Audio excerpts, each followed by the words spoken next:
창세기 12장 1절 제가 봉독해 드리겠습니다. 여호와께서 아브람에게 이르시되 너는 너의 고향과 친척과 아버지의 집을 떠나 내가 내게 보여줄 땅으로 가라. 아멘. 제목이 참 짧습니다. 마침내 첫 번째 시간입니다. 짧죠? 네, 본문도 짧고 제목도 짧고 설교도 좀 짧으면 좋겠는데 그렇죠? 자, 뭔가 이 강단에서 강론을 하는 것이 참 오랜만이라는 생각이 듭니다. 오늘부터 저는 이스라엘의 족장들에 관한 족장사 이야기를 몇 주간에 걸쳐서 다뤄보려고 합니다. 제가 이스라엘 족장사의 첫 인물로 소개할 사람은 여러분에게 아주 익숙한 아브라함입니다.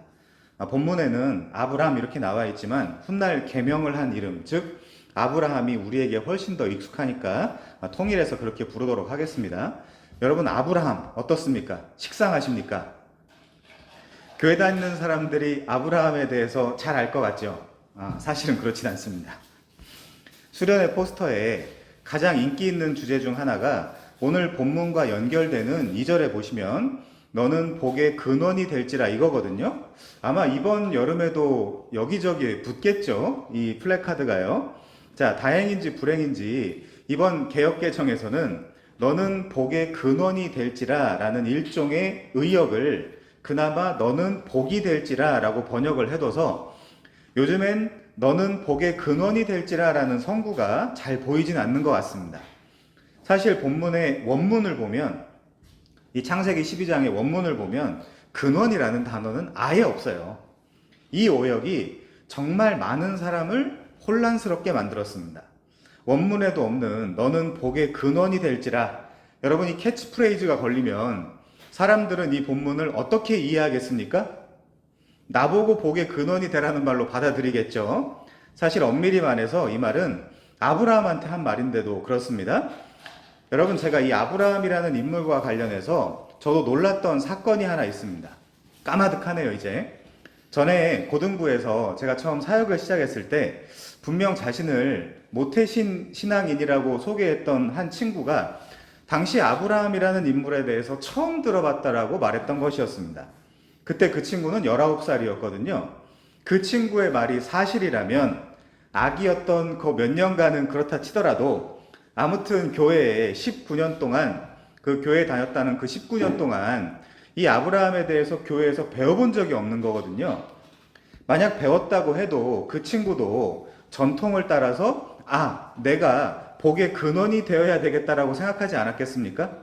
여러분, 그러면 모리아 산에 가서 네 사랑하는 독자, 네 사랑하는 그 독자를 내게 바치라라는 본문은 왜 나한테 적용하지 않는 거죠? 답은 간단하지 않습니까? 내 딴에 나쁜 거니까, 싫은 거니까, 어려우니까, 자식이 없으니까. 그런데 여러분, 한 번만 더 생각하면 뭔가 좀 이상하지 않습니까? 2절에 복의 근원이 될지라 라는 말도, 물론 근원이라는 말도 없지만, 그리고 모리아 산에서 네 독자를 바치라 라는 말도 전부 다 아브라함한테 한 말인데 어떤 것은 나한테 적용하고 또 어떤 것은 저것은 나랑은 상관없어, 하나님이 아브라함한테 하신 말씀이야 라고 그때만 굉장한 지력을 발휘하여 그때만 날카롭고 냉철한 이성을 사용한다면 이것은 정말 이상한 일이 아닙니까? 사람들은 종종 빈 식당에 가서 밥을 먹다가 갑자기 손님들이 몰려 들어오면 뭐라고 합니까? 제가 과장 안 하고 20-30번은 들었어요. 그 얘기를. 각기 다른 사람들한테. 뭐라고 합니까, 사람들이? 물론 저처럼 음식 맛이 없어도 그저 사람 없는 곳을 좋아하는 사람에게는 그 사람이 한 얘기가 저주의 근원이 하는 이야기거든요. 근데 이런 사람들이 뭐라고 이야기하냐면 역시 나는 복의 근원이야. 나 때문에 사람이 몰려오는 거야. 여러분, 그러면 이 황당한 이 농담의 출처는 도대체 어디일까요? 절간일까요? 어디서 배운 걸까요, 이거를? 자, 물론 19년 동안 아브라함을 한 번도 들어보지 못했다라는 친구도 저는 본인이 제대로 안 들은 것이라고 믿고 싶습니다. 그런데 실상 우리의 현실이 어떻습니까? 우리 한국교회가 어느 순간부터 성경을 잘 읽지 않고 또 성경을 가르치는 것을 제대로 하지 않았고 또 못했던 것이 사실입니다. 점점 더 이 교회 하면 점점 더 기독교 문화만 가르치는 것 같아요. 그래서 유튜브에도 웬 기독교를 빙자한 가수들이 저렇게 많은지 알 수가 없어요. 이렇듯 찬양팀, 예배팀 이런 것들은 넘쳐나는데 그들이 예배를 한다고 하면서 그들 대부분의 특징은 강론이 없어요. 말씀을 다루는 시간이 없습니다. 여러분 잘 보세요. 여러분 불과 100여 년 전에는 그땐 찬양팀 이런 거 없었습니다. 평양에 있던 장대현 교회 등에서 평양에 장대현 교회라고 있었거든요. 그때 거기에 뭐 서문박교회, 뭐 숭실학당, 토마스 기념교회, 동평양 장로교회 같은 것들이 평양에 있었단 말이에요. 그때 평양에 있던 장대현 교회 등에서 약 2주간 그러니까 한 12일 정도에 걸쳐서 말씀 사경회를 하면 당시 기록을 보면요. 전남 목포에 사시는 분들을 포함해서 수십 명씩, 수백 명씩 걸어서 평양까지 성경 한 자락 배우겠다고 남녀노소 몰려서 그 평양까지 걸어갔던 거 아십니까? 중간에 막 밥을 해 먹어가면서요. 지금 중간에 무슨 편의점이 있습니까? 식당이 있습니까? 그쵸? 성경 공부하겠다고 그랬던 시절이 있어요. 물론 현재도 신실하게 목자가 최선을 다해서 말씀만 가르치는 귀한 교회도 있지만 별로 없는 것 같습니다. 그런 부분이 많이 아쉽죠. 자, 우리 에아드 교회 같은 경우는 성경신학적이며 언약신학적인 또한 구속사적인 관점의 메시지를 계속 전하고 있는데 이런 내용은 기본적으로 성경 메시지 자체, 그러니까 내러티브, 스토리, 플롯 그 자체를 알지 못하면 이 강론 자체를 따라오기가 매우 어렵다라는 난점을 갖고 있습니다. 전하는 자나 듣는 자나 다 어려워요. 저도 어렵습니다.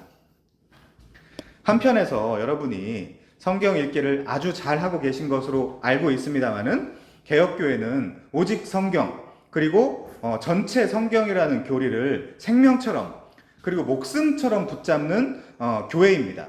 그래서 기록된 말씀인 성경 외에 주관적인 계시나 주관적인 주장에 대해서는 공적이든 사적이든 전혀 받아들일 수 없다라는 생각을 꼭 가지셔야 돼요.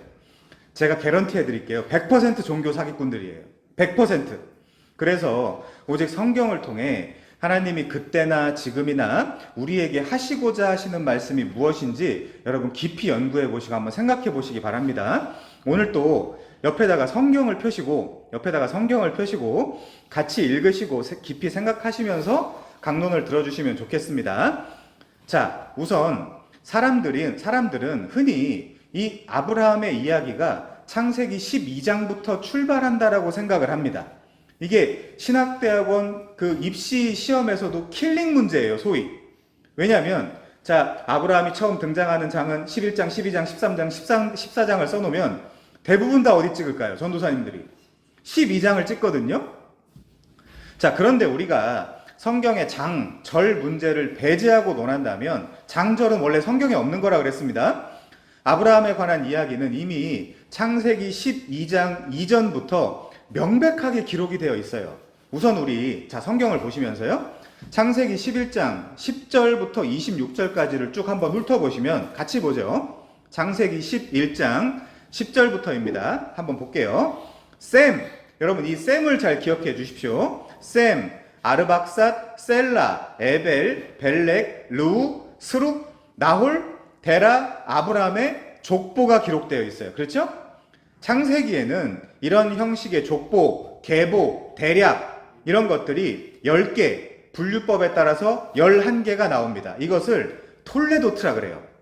그냥 쉽게 여러분 족보를 톨레도트라고 하는구나 그렇게 이해하시면 돼요. 이 톨레도트라는 단어 자체가 어디서 나왔냐? 야라드, 나타라는 동사에서 나왔어요. 나타. 그냥 거기서 이제 족보라는 그 명사가 나왔다고 생각하시면 돼요. 자, 그래서 천지창조 톨레돗, 그리고 천지의 톨레돗, 그리고 아담 톨레도트, 노아의 톨레돗, 그리고 셈함 야벳의 톨레돗, 셈의 톨레돗, 그리고 데라의 톨레돗, 이스마엘의 톨레돗, 이삭의 톨레돗, 에서의 톨레돗, 그리고 마지막으로 야곱의 톨레돗. 이렇게 총 11개의 구속사 이야기의 덩어리가 있거든요. 성경에 보면, 창세기에 보면. 자, 그래서 이 창세기에서 이 10개 혹은 분류법에 따라서 이 11개의 톨레도트가 서로 씨줄과 날줄처럼 그런 이제 어떤 그런 직모처럼 촘촘하게 아주 잘 연결이 되어 있지만 한편에서는 분위기를 전환시키는 그 전환점인 이 톨레도트, 족보, 계보, 대략 이렇게 번역을 해놨단 말이에요. 그걸 여러분들이 잘 공부해 두시면 이 창세기 이해에 큰 유익을 얻을 수 있습니다. 자, 물론 11장, 그 전에 10장에도 여러분이 한번 가보시면 1절을 한번 볼까요? 1절. 자, 창세기 10장 1절에 보시면 같이 보겠습니다. 노아의 아들 셈, 이거 잘 기억해 달라 그랬어요. 셈과 함과 야벳의 족보 톨레도트는 이러하니라 이렇게 나와 있거든요. 자, 이제 10장 4절부터 보겠습니다. 10장 4절에 보시면 야벳, 그쵸? 10장 4절에는 야벳이 기록되어 있고요. 자, 그리고 10장 6절부터는 함이 기록되어 있고요. 그리고 10장 21절부터는 셈의 족보를 그려주고 있죠. 셈의 톨레도트. 자, 아브라함은 노아의 세 아들 중에 누구의 후손입니까? 누구의 후손이죠? 셈의 후손입니다. 셈의 후손. 그러니까 이렇게 이해하시면 돼요. 아, 아브라함은 셈의 라인이구나. 셈의 라인이구나.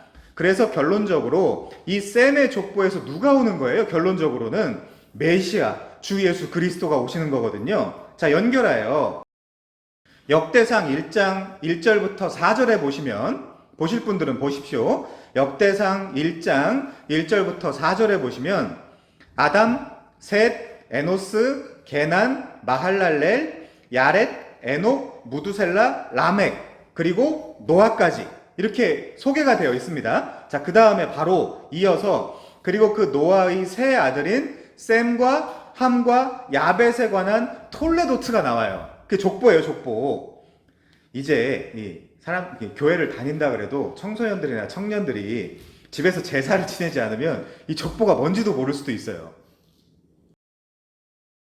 자, 어렵다고 생각하지 마시고 흐름을 따라서 한번 잘 들어보십시오. 자, 연결해서 같은 장, 역대상 1장 24절부터 27절에 보시면 셈의 족보, 즉 셈, 아르박삿, 셀라, 에벨, 벨렉, 르우, 스룩, 나홀, 데라, 그리고 그의 아들 아브라함의 족보가 소개되고 있죠. 그 톨레도트가. 자, 그러면 한번 우리 이렇게 한번 생각해 봅시다.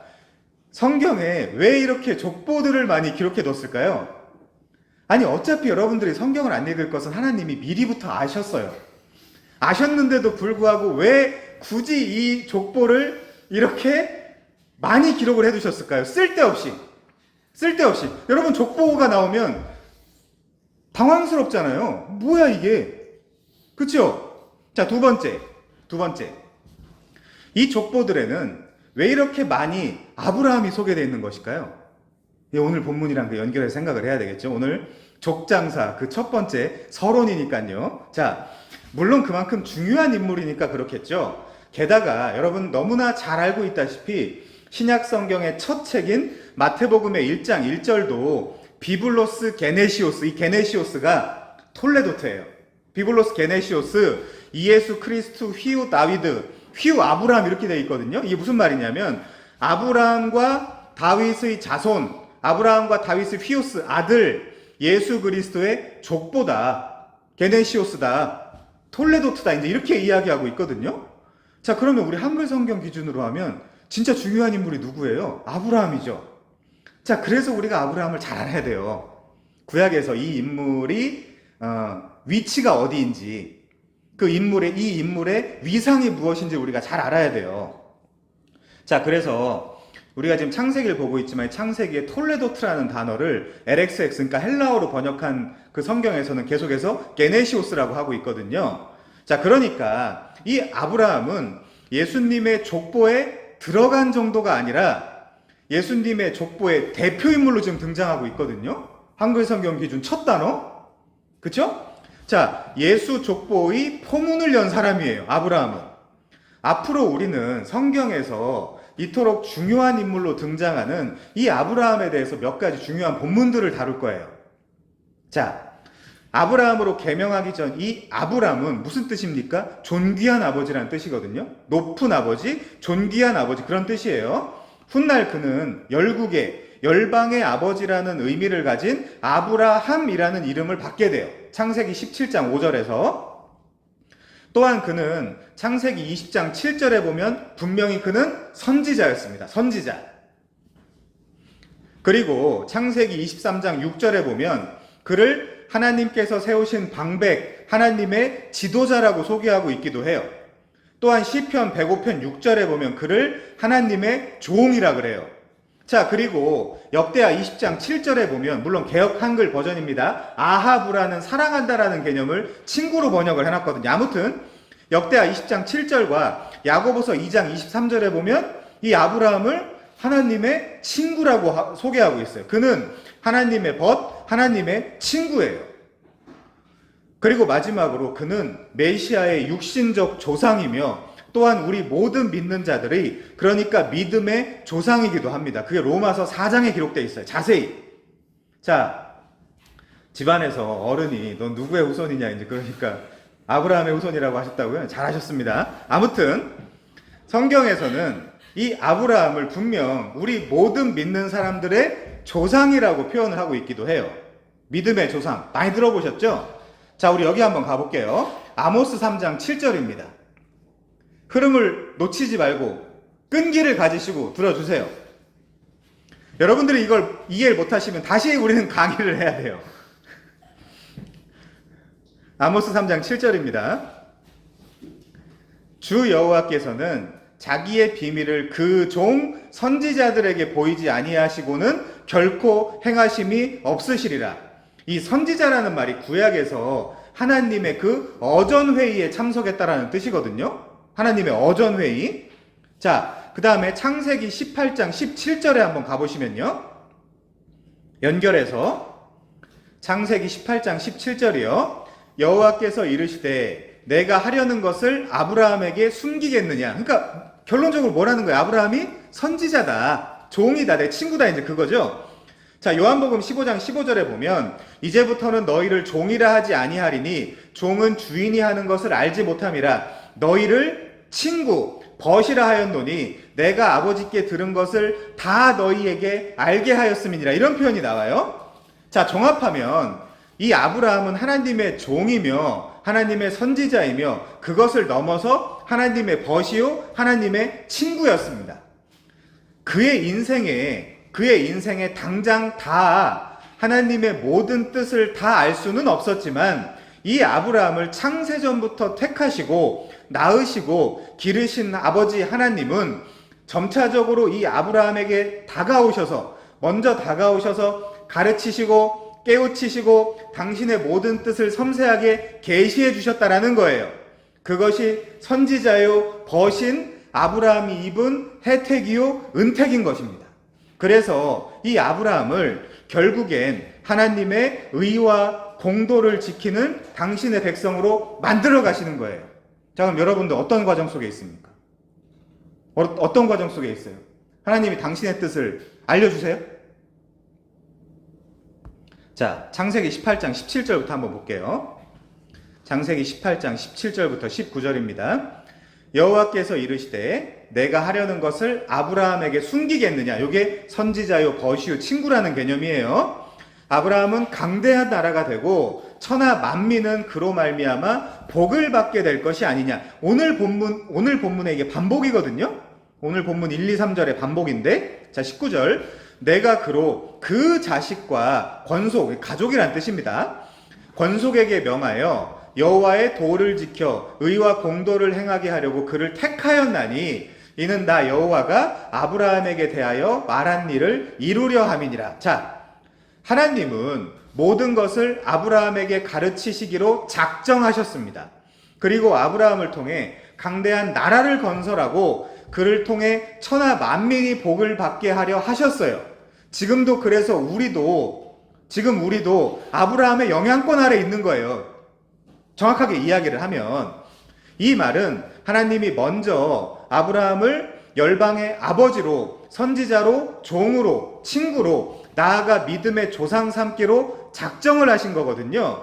자, 그리고 이 일을 이루려고 이 시간이라는 것, 그리고 이 역사라는 것을 찢고 들어와 아브라함에게 먼저 찾아오신 것입니다.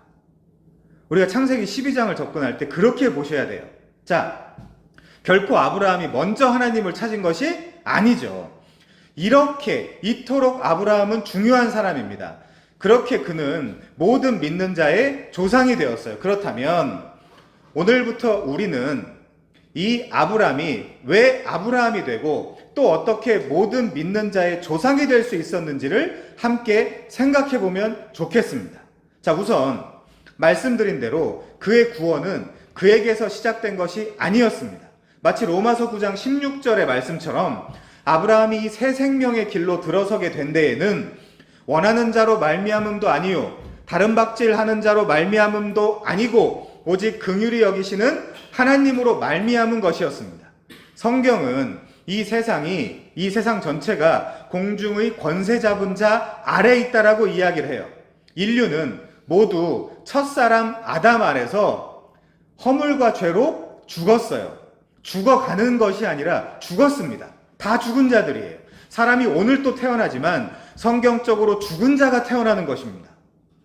아브라함 포함 죽은 자들은 스스로 구원을 하기는커녕 구원을 받아야 한다라고 그 구원을 원한다거나 그 구원을 향해서 스스로 다른 박질할 수가 없는 상태예요. 왜? 죽은 자니까. 오히려 이 사람들은 빛을 싫어하고 어둠을 좋아합니다. 그래서 이 죽은 자들은 오직 긍휼히 여기시는 하나님의 은혜와 은총의 개입으로만 구원이 이루어질 수 있어요. 이 이야기를 들으면서 여러분들은 아브라함 본문에 적용을 해보셔야 돼요.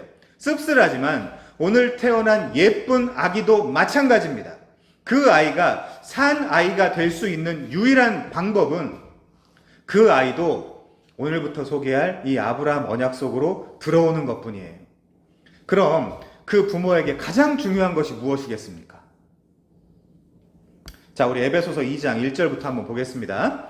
에베소서 2장 1절부터 3절입니다. 그는 허물과 죄로 죽었던 너희를 살리셨도다. 그때 너희는 그 가운데서 행하여 이 세상 풍조를 따르고 공중의 권세 잡은 자를 따랐으니 곧 지금 불순종의 아들들 가운데서 역사하는 영이라.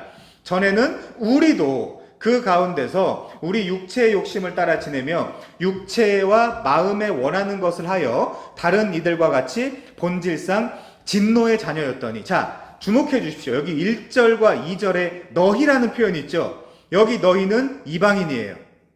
자, 너희 이방인들은 세상 풍조를 따르고 공중의 권세 잡은 자를 따라 허물과 죄로 죽었다는 것입니다. 그리고 3절에 전에는 우리라고 할 때 여기서의 우리는 바울을 포함한 모든 유대인들을 말하는 것입니다. 그러니까 유대인이나 이방인이나 전 인류 모두 허물과 죄로 죽어 있고 육체의 욕심을 따라 지내며 육체와 마음에 원하는 것을 했던 본질상 진노의 자녀라는 거예요. 사도 바울이 볼 때 본질상 진노의 자녀라는 것은 하나님의 자녀가 아니라는 뜻이에요. 물론 아브라함도 마찬가지였습니다. 모두 죽었다는 거예요. 연결해서 이제 4절 이하를 한번 볼게요. 4절 이하 뭐라고 반전이 되죠? 긍휼이 풍성하신 하나님이 우리를 사랑하신 그 큰 사랑을 인하여, 아까 로마서 9장 16절도요. 구원은 어디서부터 나온다 그랬죠? 긍휼히 여기시는 하나님으로 말미암는다 그랬잖아요. 5절 허물로 죽은 우리를 그리스도와 함께 살리셨고, 그러면서 뭐라고 강조해요? 바로 쳐놓고 너희는 은혜로 구원받은 거야 라고 강조하고 있죠. 또 함께 일으키사 그리스도 예수 안에서 하늘에 함께 앉히시니, 과거입니다. 과거형이에요. 이는 그리스도 예수 안에서 우리에게 자비하심으로 그 은혜의 지극히 풍성함을 오는 여러 세대에 나타내려 하심이라. 자, 여기 5절에 우리는 유대인과 이방인을 포함한 전 인류를 말해요. 이제 그러니까 전 인류는 첫사람 아담 안에서, 또한 첫사람 아담을 따라서 허물과 죄로 전부 다 죽은 것입니다. 한 사람도 예외가 없어요. 그것이 천지창조 사건이 있고 곧바로 이 전 인류에 일어난 비극인 것입니다. 그것이 선악과 사건이고, 바울은 그 사건을 로마서 5장과 고린도전서 15장에서 아주 자세히 설명을 해주고 있죠. 자, 창세기로 돌아와서요. 창세기는 총 50장으로 이루어져 있습니다. 창세기 전체를 우리는 흔히 네 사건과 네 인물로 나누어 생각을 합니다. 우선 창세기의 대표적인 네 사건은 1장부터 11장에 나오는 사건인데, 크게는 창조, 그리고 타락, 그리고 홍수, 그리고 바벨탑 건축 사건의 이야기로 구성되어 있습니다. 그리고 내 족장은 12장에서 50장에 걸쳐 주되게 나오는 인물들인 아브라함과 이삭과 야곱과 요셉에 대한 이야기입니다. 내 인물은 이제 앞으로 몇 주간 집중적으로 살펴보도록 하고 우선 네 사건을 잠시 좀 설명하겠습니다. 하나님은 말씀으로 천지를 창조하셨죠? 그리고 그 후 인간은 하나님이 유일하게 금지하신 선악을 알게 하는 나무의 열매를 따먹음으로써 하나님께 순종하지 않아 타락하고 부패하게 되었습니다. 그래서 그때 하나님과 원수가 되었어요. 여기서 인류는 문제가 생긴 것입니다. 이 사건의 본질은 인간이 하나님처럼 되어 자기 스스로 삶을 경영하려는 데에 있다는 점이죠. 하나님을 하나님으로 인정하지 않겠다는 거예요. 그래서 이 세상 모든 사람은 첫사람 아담을 대표자로 이 원죄의 그늘 아래서 죄와 허물로 죽은 것입니다. 그 죽은 상태로 태어나는 거예요. 그런 후 에덴 동산에서 이 사건의 해결을 위한 짐승의 비명소리가 그 에덴 동산에서 처음 들리게 됩니다. 이 비명소리는 완전한 하모니를 이루던 에덴의 첫 불협화음이었어요. 그것은 동산의 완벽한 상태가 이제 완전히 깨졌음을 알리는 첫 신호탄이었습니다. 이 아름답고 완벽한 동산의 뜻밖의 동물의 비명소리라니요. 그렇게 하나님은 무죄한 짐승을 죄인들 대신 죽여 죄를 범한 아담과 하와의 옷을 입혀줌으로써 한시적이고 모형적으로 인류가 훗날 이런 가죽옷 정도와는 비교가 안 되는 어떤 완벽한 의의 흰 옷을 입게 될 것인지를 미리 보여주는 거예요. 자, 그렇지만 곧이어 형제 간의 고륙상잔, 즉 첫 살인사건이 일어나게 됩니다. 형 가인이 아우 아벨을 들로 불러서 돌로 때려 쳐 죽인 것이었습니다. 그리고 가인은 여호와 앞을 떠나서 에덴 동쪽 놋 땅에 정착하여 거기 거주하게 돼요. 그런데 놀랍게도 이 놋이라는 단어는 유리함이라는 뜻이에요. 유리 방황한다라는 뜻입니다. 가인 스스로는 옳았구나. 여기 놋 땅에 내가 정착하고 여기서 편안하게 살아야 되겠다라고 생각하고 거기 머물렀습니다. 그리고 성을 짓고 그 성을 자신의 아들의 이름을 따서 에녹성이라는 이름을 붙이고 거기서 안전하고 편안하게 살아야 되겠다라고 생각을 한 것이죠. 그러나 하늘의 관점에서 보면 그는 유리 방황하는 자입니다. 왜입니까? 진짜 부모가 없기 때문입니다. 진짜 부모가 없기 때문이에요. 가인은 놋 땅에 거주하며 성까지 지었지만 그와 그의 후손들은 유리 방황하는 인생을 살게 됩니다. 가인과 그의 후손들은 이제 완벽한 하나님 반대자 편에 서게 돼요. 이제 하나님은 죽은 아벨 대신에 다른 씨를 주세요. 그가 셋입니다. 셋. 이름이 셋이에요. 자, 창세기 4장 16절에는 가인이 여호와 앞을 떠나서 라고 기록하고 있습니다. 그러나 창세기 4장 26절에 보면 아벨 대신 주신 다른 씨, 즉 셋도 에노스라는 아들을 낳았는데 그때서야 사람들이 비로소 여호와의 이름을 불렀다라고 기록을 하고 있어요. 처참한 죽음의 땅이라 할지라도 하나님 라인의 자손들, 즉 여자의 후손의 라인의 그 후손들이 존재하고 있어야 이 저주받은 땅에서조차 사람들이 비로소 여호와의 이름을 부를 수 있게 되는 거라는 뜻입니다. 여러분은 누구의 후손입니까? 혹시 야발, 유발, 두발 가인으로부터 네피림, 니무롯으로 이어지는 이 세상 문화의 아들이요 딸이 아닙니까? 나아가 놀랍게도 이 땅에서 내 이름, 내 가족의 이름을 딴 크고 높은 성을 짓고 살고 싶은데 뜻밖의 그 내 성을 견고하게 해달라고 다른 분도 아닌 하나님께 그거 기도하고 있지 않나요? 이거 심각한 건데. 그것을 성경에서 우상숭배라 그래요. 저주받을 일이라 그래요. 그거를. 만약 여러분이 그런 정도의 신앙생활을 하고 있다면 그것은 정확히 아브라함이 중생하기 전에 했던 짓의 반복입니다. 여러분 교회 다니면 다 구원받습니까? 천만의 말씀입니다. 누가 그러죠? 늘 말씀드리지만 중생과 소명은 동시에 받습니다. 그것은 아브라함 본문에도 제가 다음 주부터 다 연결해서 설명할 거예요. 얼마든지 나와요. 여러분 때문에, 여러분의 존재 때문에 누군가가 여러분 옆에 있는 사람들이 비로소 여호와 이름을 부를 수 있게 되었다. 여러분 그 지금 삶을 살고 계십니까? 여러분 이것이 가인 라인, 그러니까 뱀의 라인이죠. 그리고 아벨 라인, 여자의 후손의 라인의 정확한 차이점이에요. 세상에 살다 보면 라인을 잘 타야 된다라고 사람들이 이야기하죠. 여러분은 누구의 라인이고 여러분에게는 그러면 어떤 열매가 있습니까? 자, 점점 더 창세기는 여호와 앞을 떠난 자들과 여호와의 이름을 부르는 자들로 세상이 나눠져요. 갈라집니다.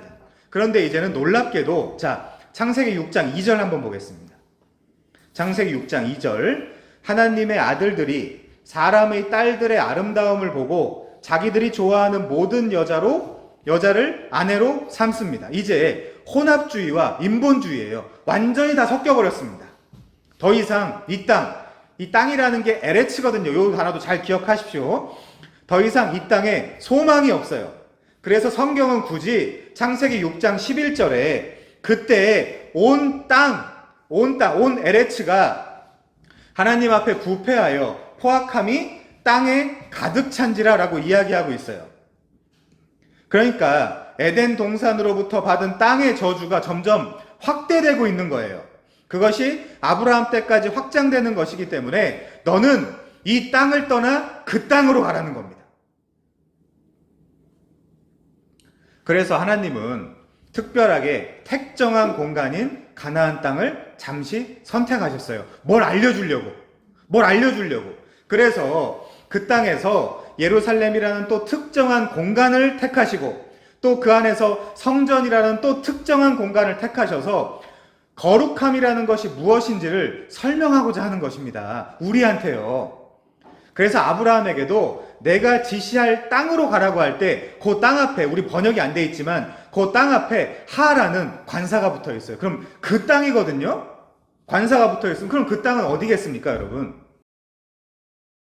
자, 혼합주의와 인본주의의 물결로 세상이 완벽하게 부패하고 타락했을 때 여호와께서는 자 3절 볼게요.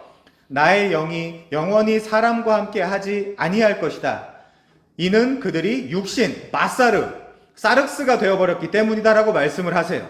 자 6장 5절입니다. 물론 안스로포모르피즘, 즉 신인 동형론적 표현이에요. 6장 5절 여호와께서 사람의 죄악이 세상에 가득함과 그의 마음으로 생각하는 모든 계획이 항상 악할 뿐임을 보시고 땅 위에 사람 지으셨음을 한탄하사 마음에 근심하시고 안스로포모르피즘 이르시되 내가 창조한 사람을 지면에서 쓸어버리되 사람으로부터 가축과 기는 것과 공중의 새까지 그리하리니 내가 그것들 지었음을 한탄함이니라 하시니라. 자, 그런데 놀랍게도 6장 8절에 가면 이렇게 기록되어 있어요. 자, 6장 8절 볼게요.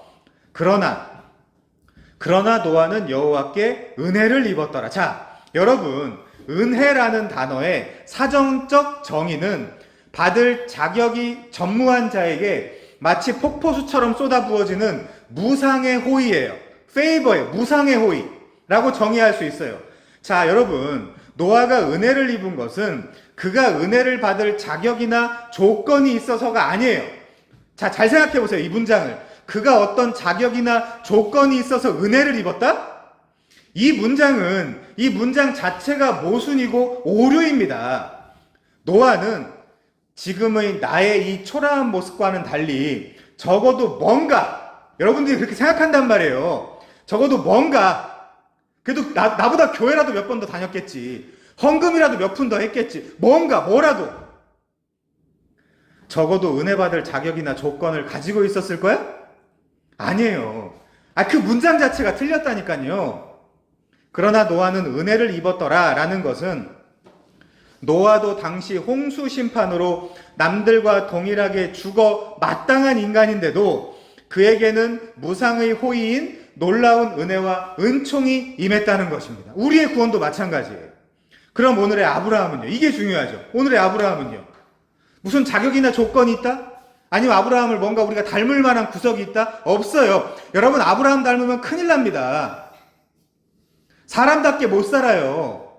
얼마나 한심한 인간인데요. 다음 주부터 말씀을 드리겠지만,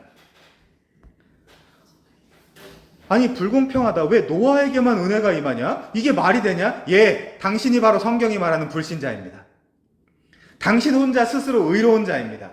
당신은 의로움을 지금 흉내내고 있습니다. 성경의 하나님은 로마서 9장 15절 이하에 보면 내가 긍휼히 여길 자를 긍휼히 여기고 불쌍히 여길 자를 불쌍히 여기리라. 은는 이가 내가 하나님이 그런즉 구원은 원하는 자로 말미암음도 아니요 다른 박질하는 자로 말미암음도 아니요 오직 긍휼히 여기시는 하나님으로 말미암음이니라. 그러면 사람들은 걱정해요. 그러면 어떡하지? 저 불쌍한 사람들은 구원 못 받아? 착한 척하고 있어요. 자기가 하나님보다 착한 척을 하고 있다니까요. 그래서 어떤 때는 하나님이 제일 선하시며 착하십니다라고 찬양하다가 이럴 때는 나 이런 하나님 너무너무 싫어. 예, 당신이 불신자입니다. 바빙크가 말한 대로 하이스트 굿. 하나님이 오직 하나님 한 분만이 사람의 최고선이에요. 그래서 하나님이 그렇게 말씀하시면 그게 맞는 거예요.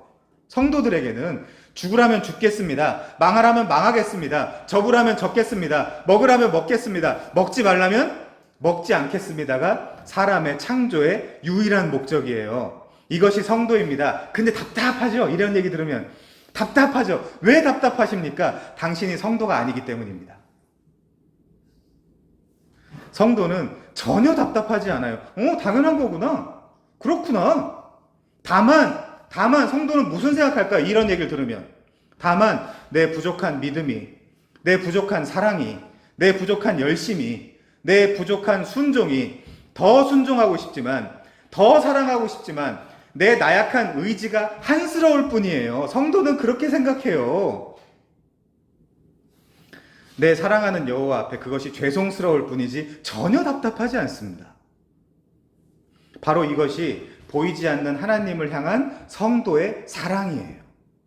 불순종, 즉 허물과 죄로 전 인류가 그렇게 죽었던 것입니다. 노아 당시, 그럼 노아는 어떻습니까? 그도 사실 죽은 인간이에요. 그러나 그에게 은혜가 임했습니다. 그것이 그러나 노아는 여호와께 은혜를 입었더라입니다. 저와 여러분은 어떻습니까? 설마 죽었다라는 우리가 우리의 능력으로 우리 스스로 예수를 믿어줘서 구원받은 것이라고 생각하십니까? 그렇지 않습니다. 여러분 여기 노아의 이름에 여러분의 이름을 새겨 넣으십시오. 그러나 나는 은혜를 입었구나. 이것이 구원입니다. 그리고 노아와 그의 세 아들, 여러분 셈 잘 기억해달라 그랬죠? 셈, 함, 야벳과 그의 아내들인 8인 외에는 모두 대홍수 심판에 싹 쓸려나가 세상은 깨끗하게 멸망했습니다. 이것이 창세기 6장부터 8장까지의 이야기예요. 자, 우리 8장 21절 한번 보겠습니다. 8장 21절, 20절도 보실 분들은 보세요. 21절부터 보겠습니다. 여호와께서 그 향기를 받으시고, 무슨 향기요? 번제, 제사, 뭐예요? 십자가의 모형이죠. 그 향기를 받으시고 그 중심에 이르시되 내가 다시는 사람으로 말미암아 땅, 이 에레츠를 저주하지 아니하리니 이는 사람의 마음이 계획하는 바가 어려서부터 항상 악함이라. 내가 전에 행한 것 같이 모든 생물을 다시 멸하지 아니하리니 라고 되어 있습니다. 여러분, 제가 지금 잘못 읽은 거 아니죠? 아니, 자, 잘 들어보세요. 여러분들 이 문장을 분석해 보십시오. 아니, 사람의 계획하는 바가 어려서부터 항상 악하기 때문에 사람으로 말미암아 땅을 저주하지 않겠다? 이게 말이 됩니까? 공동 번역은 사람은 어려서부터 악한 마음을 품게 마련, 다시는 사람 때문에 땅을 저주하지 않으리라. 그럼 하나님이 지금 포기한 건가요? 하나님 포기한 건가요, 지금? 웃기는 말 아닙니까? 자, 어려서부터 항상 악하면 심판하고 깨끗하게 끝내야 맞는 것이지, 어려서부터 항상 악한 마음을 품게 마련이니까 내가 다시는 사람 때문에 이 땅을 저주하지 않겠다. 이게 말이 되나요? 이상하지 않습니까? 근데 왜죠? 향긋한 냄새, 즉 번제의 향기를 맡으시고 그랬다는 것입니다.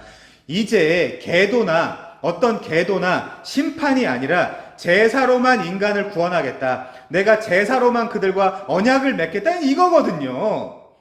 훗날 십자가라는 영단번의 제사를 통해서만 자기 스스로는 어려서부터 항상 죄와 악만 행하는 자들을 이 방식으로만 구원하겠다라는 뜻입니다. 다시 잘 들으십시오. 어려서부터 악한 마음을 품기 마련, 다시는 사람 때문에 땅을 저주하지 않겠다라는 말을 의역하면 얘들 소용없다. 이런 심판으로는 이 세상이 1도 고쳐지지 않는다. 이런 방식으로는 재창조, 새창조를 계속해서 반복해도 절대로 인간을 조금이라도 고치거나 새롭게 할 수 없다는 것입니다. 얘들은 뭘 해도 내 앞으로 나오지 않고 나올 수도 없고 만약 내 앞에 있다 하더라도 절대 자신의 힘과 능력으로는 구원받을 수 없다라는 거예요. 자, 여러분, 이것이 왜 중요합니까? 여러분, 제가 지금 말씀드리는 1장부터 11장까지의 내러티브의 그 요약을 들으시면서 계속 본문이랑 연결을 하셔야 돼요. 본문이랑. 오늘부터 제가 무슨 말씀을 전한다고 했죠? 아브라함. 그러면 아브라함은 어떤 상태에 있냐는 것입니다. 아브라함도 그러나예요. 그러나 아브라함은 은혜를 입었더라, 이렇게 해석을 해야 됩니다. 닮으면 큰일 난다니까요. 와이프 팔아먹을 거예요? 배고파서 애굽으로 도망갈 겁니까? 이 사람은 2번이나 팔아요, 와이프를. 이 사람 아들도 팔아요, 나중에. 이삭도. 자, 제 말씀을 지금 들으시면서 여러분들이 놓치지 말아야 될 것은 제가 지금 드라이브인 하는 의도가 있을 거 아닙니까? 그쵸? 자, 그러면 아브라함은 어떤 원리에서, 왜요? 아브라함이 믿음의 조상이니까. 믿음의 조상은, 자, 얘가 첫 시작, forefather, 얘가 선조고 첫 시작이니까 얘 보고 신앙생활 하라는 거예요. 얘 보고, 아브라함 보고. 그러니까 이 아브라함이 여러분 어떤 원리에서 등장하고 있는 건지를 여러분들이 잘 보시란 말이에요. 연결하여 이제 9장부터 11장까지를 봐도 인간은 홍수 이전과 행동이 전혀 달라지지 않습니다. 그러면서 9장 19절에 보시면 노아의 세 아들로부터 사람들이 온 땅에 퍼져나가게 되거든요. 그때 세 아들로부터 퍼진 사람들의 족보 톨레도트가 이제 10장에 나오는 거예요. 10장에. 자, 10장 2절 이하에는 야벳, 그쵸?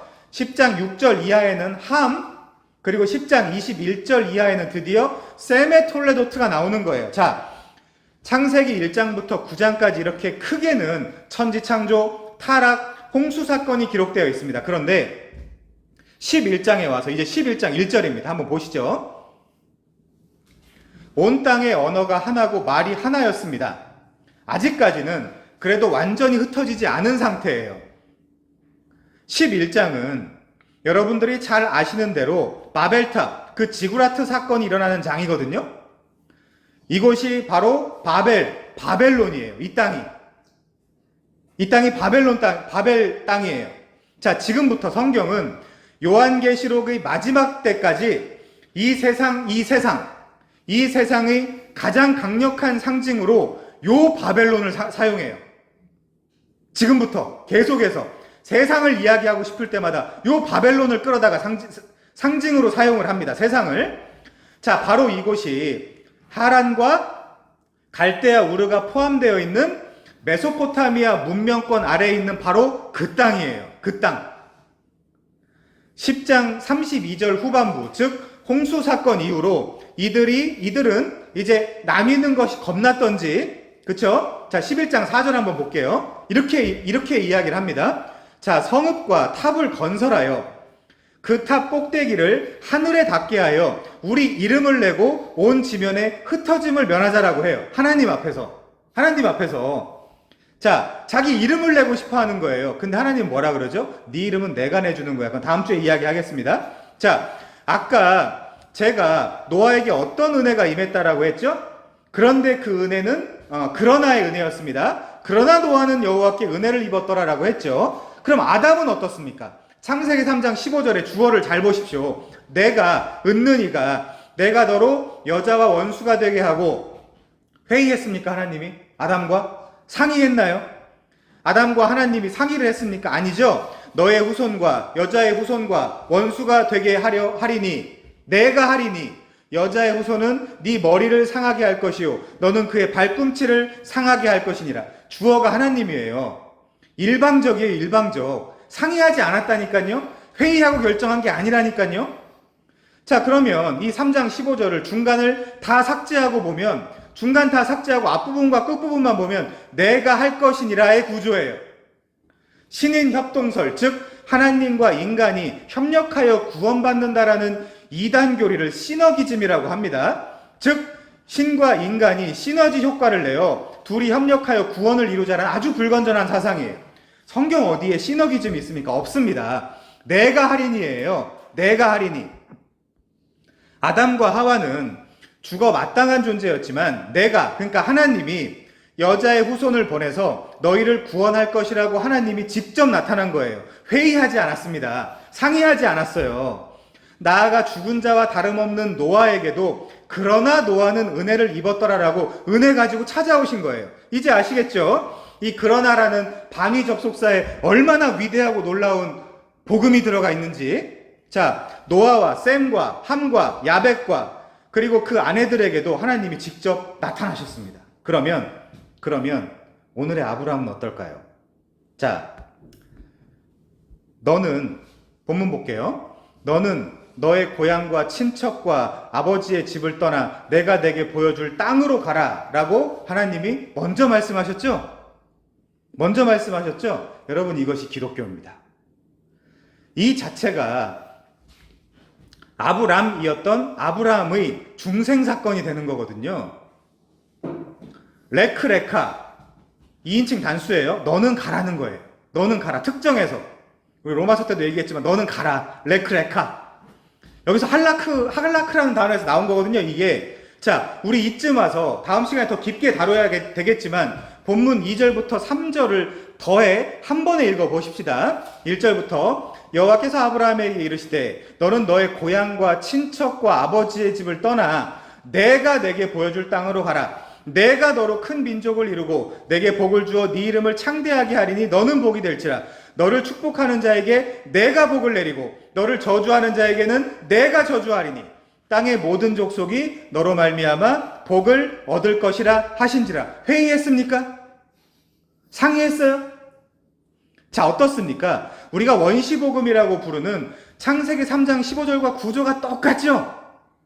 주어 여호와께서, 그 다 빼고, 중간 다 빼고, 마지막 단어 하신지라. 여호와께서 하신지라. 여호와께서 하신지라. 이겁니다. 1절에도 내가, 2절에도 내가, 3절에도 내가. 우리가 대충 성경을 봐서 그렇지 성경에 하나님은 늘 한 발 그리고 한 걸음 먼저 움직이시는 분으로 묘사되어 있어요. 그러면 질문해 보겠습니다. 이렇게 말씀하신 이 목적이 무엇겠습니까? 이 목적이, 그게 오늘 설교 제목이거든요. 물론 창세기 12장 5절에 기록되어 있는 단어를 제가 따온 겁니다. 다음 주에 설명할 거예요. 자세히. 창세기 12장 5절에 뭐라고 기록되어 있어요? 마침내. 어디 갔다 그래요? 가나안 땅에. 그러면 우리가 어떤 컨클루전을 얘기할 수 있죠? 하나님이 이 죽은 자 아브라함에게 찾아오셔서 이 사람을 가나안 땅에 마침내 집어넣으셨구나 라고 이야기할 수 있게 되는 거죠. 자, 좀 더 변증하겠지만 결국 이 마침내라는 단어가 가진 위대한 의미를 온 우주 전체에 보여주기 위해서 하나님은 세상을 창조하셨고 죄를 잠시 허용하셨고 이 참혹한 세상에 직접 두 팔 걷어붙이고 개입하셨으며 모든 이 세상의 문제를 해결하신 거예요. 여러분의 문제까지도요. 자, 그래서 가나안 땅으로 상징되는 하나님의 통치, 하나님의 나라에 마침내 데리고 가겠다라는 하나님의 의지의 선포가 오늘 본문이에요. 여러분, 하나님은, 그리고 이 세상은 엄밀한 의미에서 여러분을 위해 존재하고 있는 게 아니에요. 여러분을 위한 이 세상이 여러분을 이토록 힘들게 한단 말이에요? 이 세상이, 그리고 심지어 여러분이 존재하는 목적은 뭐예요? 하나님의 영광을 위한 거예요. 아니, 솔리데오 글로리아라면서요. 그 요약하고 계신다면서요. 오직 영광은 하나님께만, 그 뜻이거든요. 이 말이 허울 좋은 명분일 뿐입니까? 그렇지 않습니다. 그래서 어떤 분들의 기도는 틀렸어요. 조마조마하며 성적도 안 되는데 대학 보내주세요. 취직을 원한다거나 결혼 상대를 원한다는 건 틀렸어요. 성경 어디에 그런 기도가 있습니까?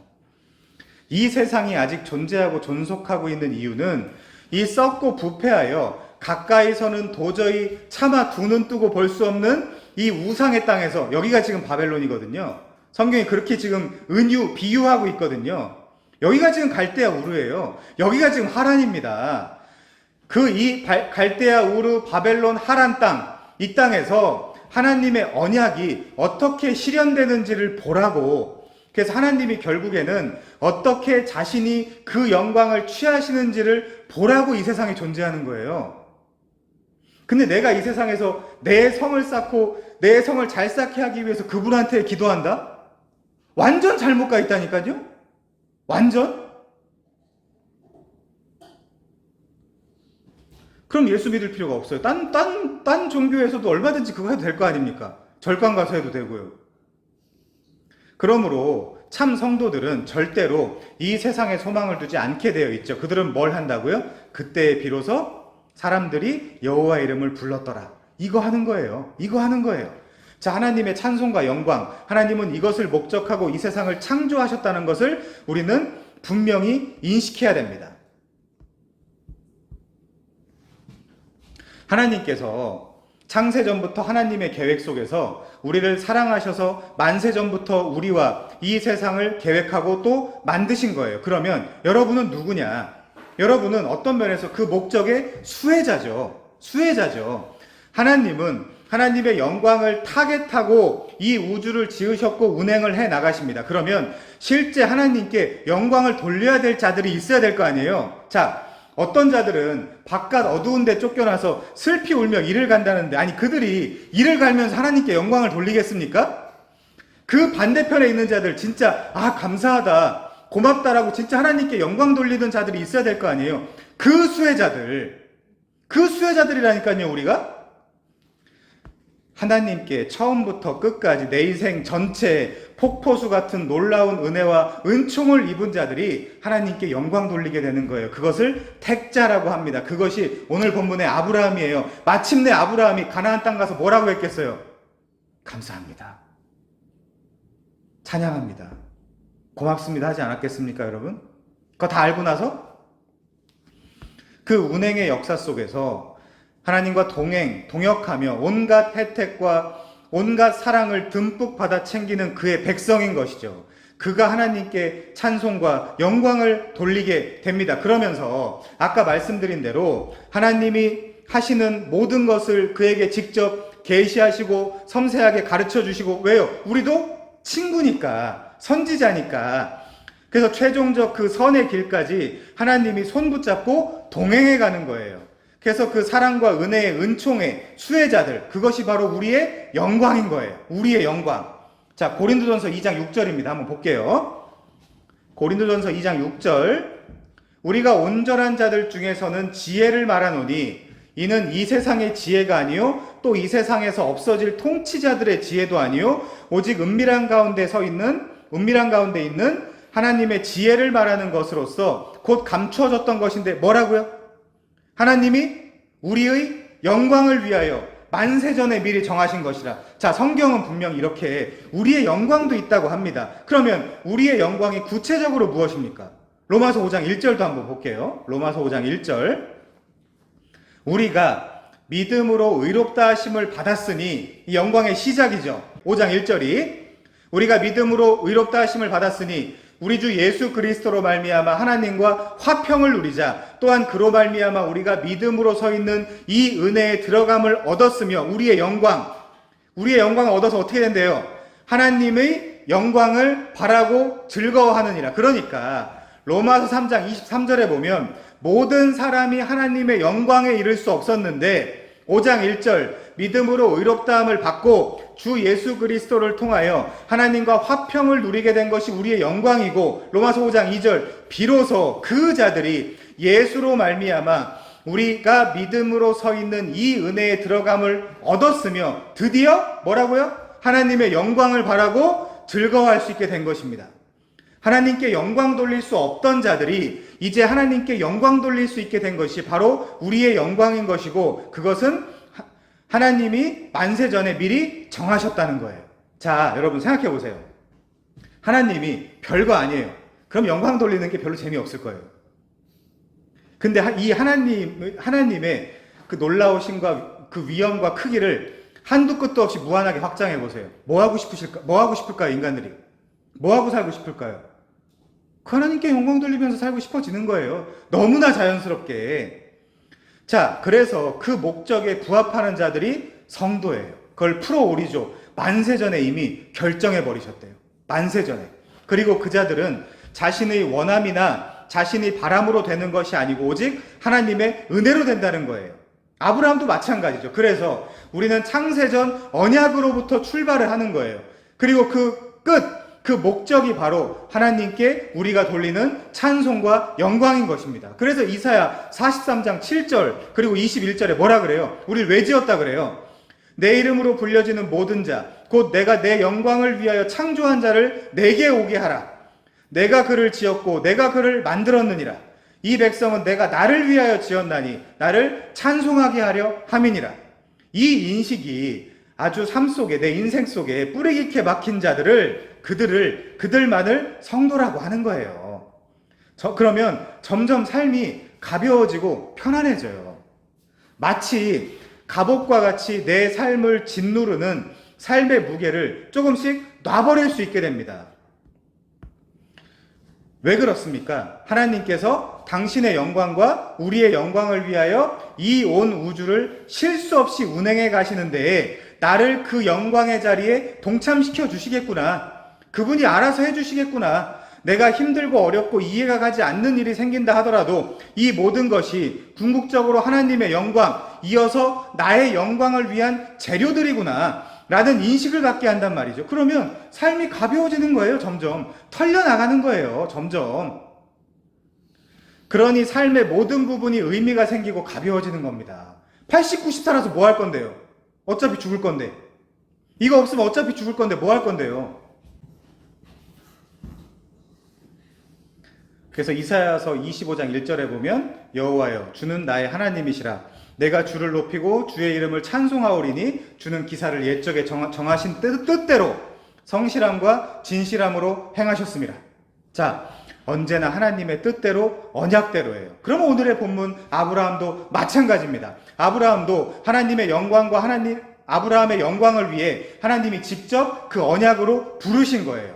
그럼 아브라함은 도대체 어떤 언약으로 아브라함을 부르셨을까요? 창세기 9장 26절 한번 보겠습니다. 창세기 9장 26절이요. 쌤 잘 기억해달라고 부탁드렸죠. 셈의 하나님 여호와를 찬송하리로다. 가나안은 셈의 종이 되고 하나님이 야벳을 창대하게 하사 셈의 장막에 거하게 하시고 가나안은 그의 종이 되게 하시기를 원하노라. 이것도 신학적으로 메시아 언약으로 정리되어 있어요.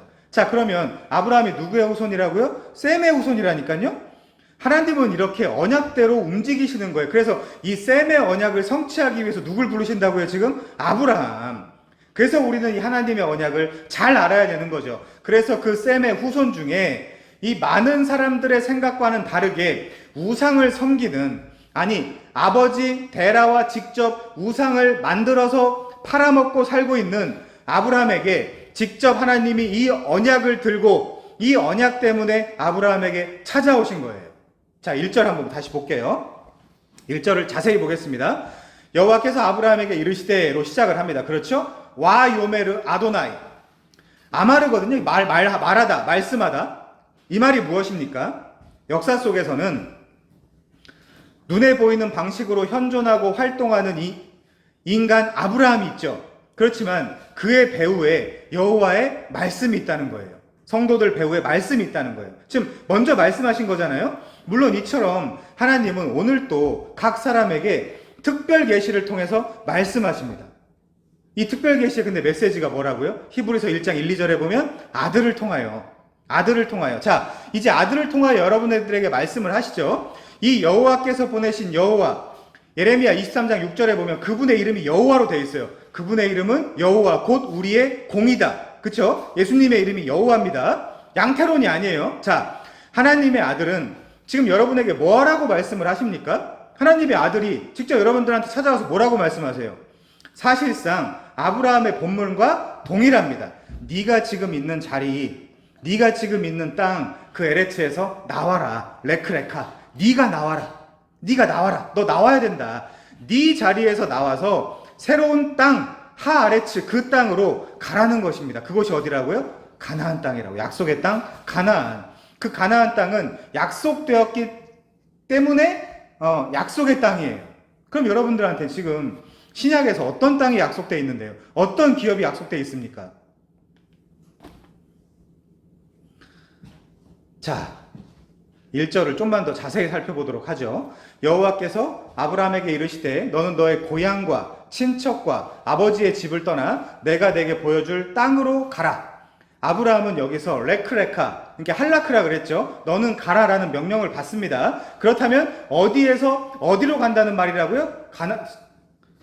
바벨론에서 가나안 땅으로. 그렇죠? 자, 본문에 등장한 지금 아브라함의 현재 자리는 세 가지예요. 자세히 보세요. 1절을. 오늘 일부러 길게 안 잡았어요. 설교는 길지만. 자, 1절을 자세히 보세요. 세 가지 정도가 있습니다. 첫 번째, 메아르체카. 메아르체카. 여기가 본토예요, 본토. 그쵸? 그러니까 땅이에요, 여기에. 에레츠에서 온 단어입니다. 메아르체카가. 자음이 똑같죠? 자, 두 번째, 밈몰라드테카. 요거는 야라드예요, 야라드. 나타나는 동사. 아까 톨레도트도 야라드에서 나왔다 그랬잖아요. 두 번째 뭐예요? 친척입니다. 요걸 우리가 분해하고 가야 돼요.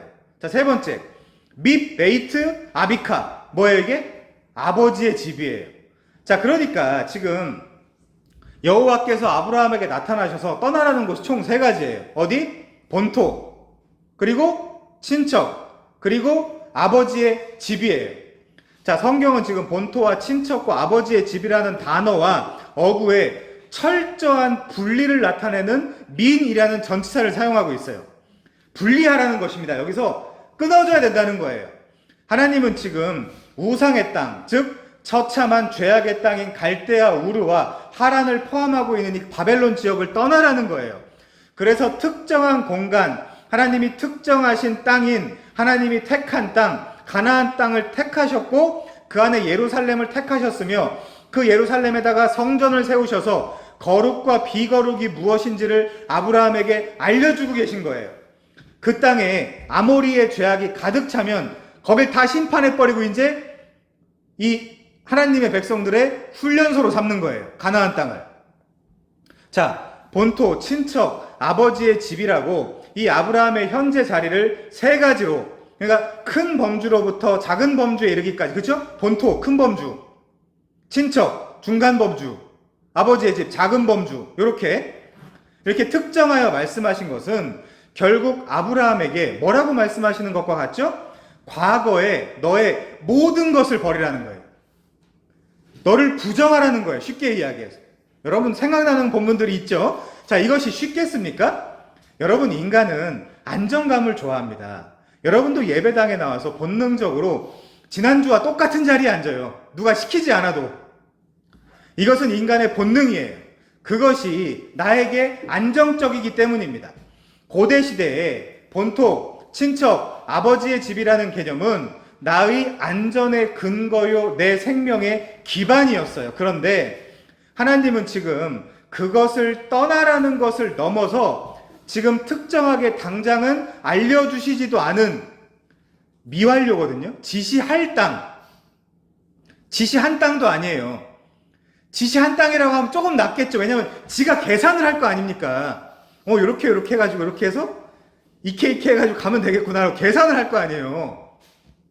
근데 지시할 땅이라고 하면 어떻게 해야 돼요, 얘는? 아브라함은. 믿음 갖고 살아야 된다니까요? 믿음 갖고 살아야 된다니까요?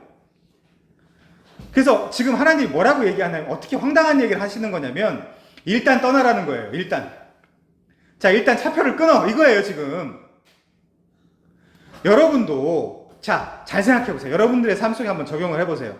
여러분도 지금 뭐가 뭔지도 모르고 하나님 나라를 향해서 일단 출발하지 않았습니까? 그걸 계획했어요? 어떻게 가야 되겠다? 저기가 목적지니까 내가 이렇게 잘 전략과 계획을 짜서, 계략을 짜서 가면 좀 편안하게 갈 수 있겠지. 그거 부정하라는 거예요. 여러분이 명확하게 알고 이 신앙생활을 시작하셨습니까? 자, 여기에는 두 가지 목적이 있어요. 한 가지는 믿음의 조상으로서 믿음을 가지고 살아야 한다라는 말이에요. 그래서 그것이 어떤 것인지를 오고 오는 세대들에게 보여주라는 거예요. 왜? forefather, 믿음의 선조니까. 그래서 후대에 보여줘야 된다는 말이고, 또 한 가지는 한번 명령법을 듣고 끝나는 것이 아니라 지시할 땅이니까 늘 하나님과 할라크, 동행하며 그 목적지 하에레츠, 그 땅에 갈 때까지, 마침내 그 땅에 갈 때까지 너는 나와 함께 해야 된다는 거예요. 그게 동행이에요. 다음 시간에 그 과정을 구체적으로 살펴보겠지만 지금 아브라함의 심정이 어떻겠습니까? 그것을 한번 공감해 보잔 말이에요, 우리가.